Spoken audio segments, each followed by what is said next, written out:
Rasulullah sallallahu alaihi wasallam bersabda bahwa ketika seseorang telah dibaringkan di dalam kubur dan para pengantar telah meninggalkannya, maka akan datang dua malaikat, yakni malaikat munkar dan malaikat nakir.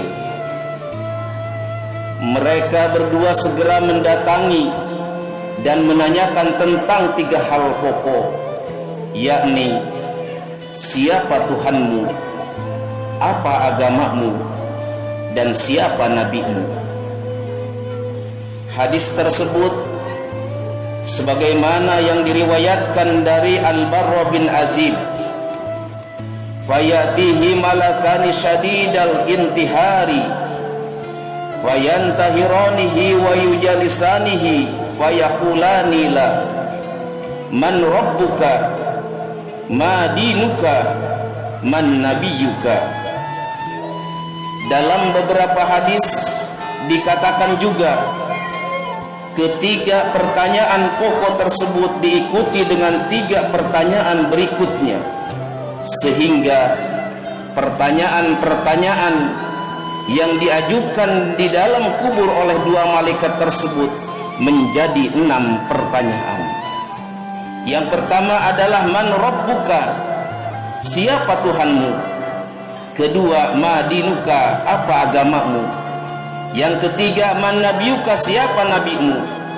Yang keempat, ma kitabuka, apa kitabmu. Kelima, aina kiblatuka, di mana kiblatmu. Dan yang keenam, man ikhwanuka, siapakah saudaramu. Ma'asyiral muslimin jamaah Jum'ah, jika kita merenungkan definisi sholat yang kita lakukan sehari semalam 5 waktu, yaitu serangkaian ibadah kegiatan yang dimulai dengan takbiratul ihram dan diakhiri dengan salam, maka kita akan menemukan kata pertama yang wajib kita ucapkan dalam sholat itu adalah kalimat Allah, yakni dalam takbiratul ihram kita wajib mengucapkan dengan lafal yang jelas, yaitu Allahu Akbar. Jika saja sehari dan semalam kita melakukan sholat fardu yang 5 waktu, maka berarti kita akan menyebut kalimat Allah di dalam takbiratul ihram itu sebanyak 5 kali.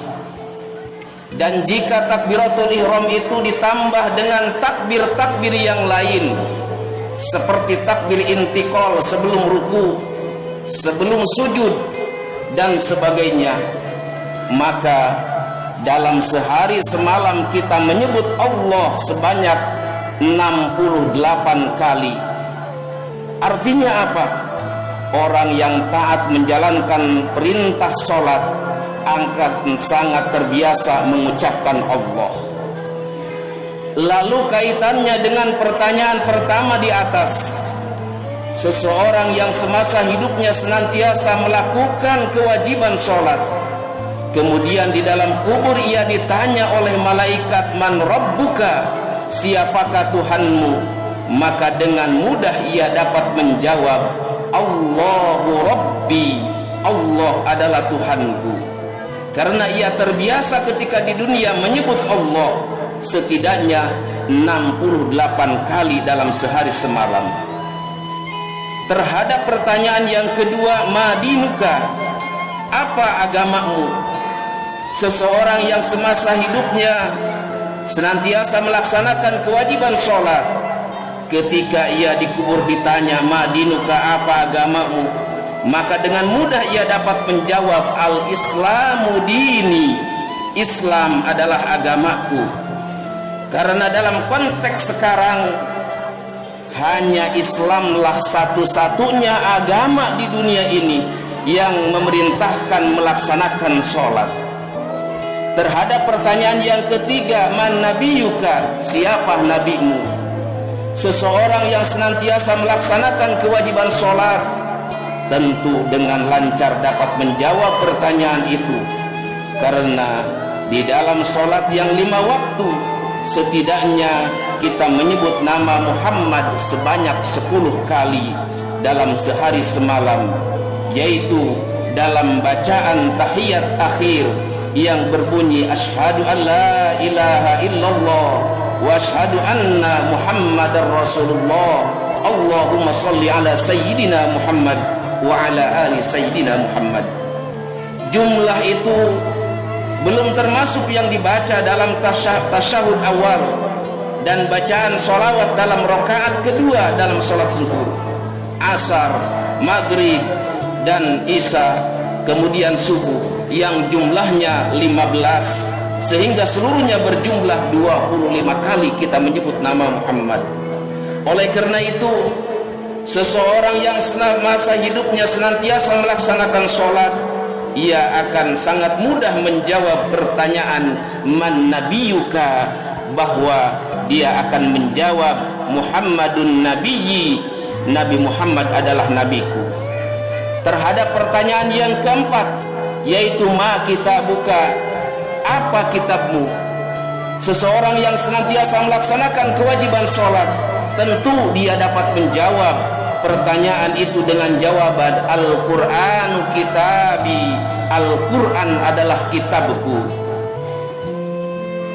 Kitab Al-Qur'an, karena di dalam sholat terdapat rukun yang mengharuskan orang sholat membaca surat pertama dalam Al-Quran, yaitu surat Al-Fatihah. Dengan dibacanya surat-surat dalam Al-Quran dalam sholat, maka dalam sehari semalam setidaknya orang membaca surat-surat Al-Quran selama 27 kali. Terhadap pertanyaan kelima, yaitu aina kiblatuka, di mana kiblatmu? Seseorang yang melaksanakan sholat tentu dapat menjawab pertanyaan itu dengan jawaban Al-Ka'batu kiblati, Ka'bah adalah kiblatku. Karena orang yang senantiasa melaksanakan kewajiban sholat, ia akan menghadap ke arah Ka'bah sebanyak 5 kali sehari semalam.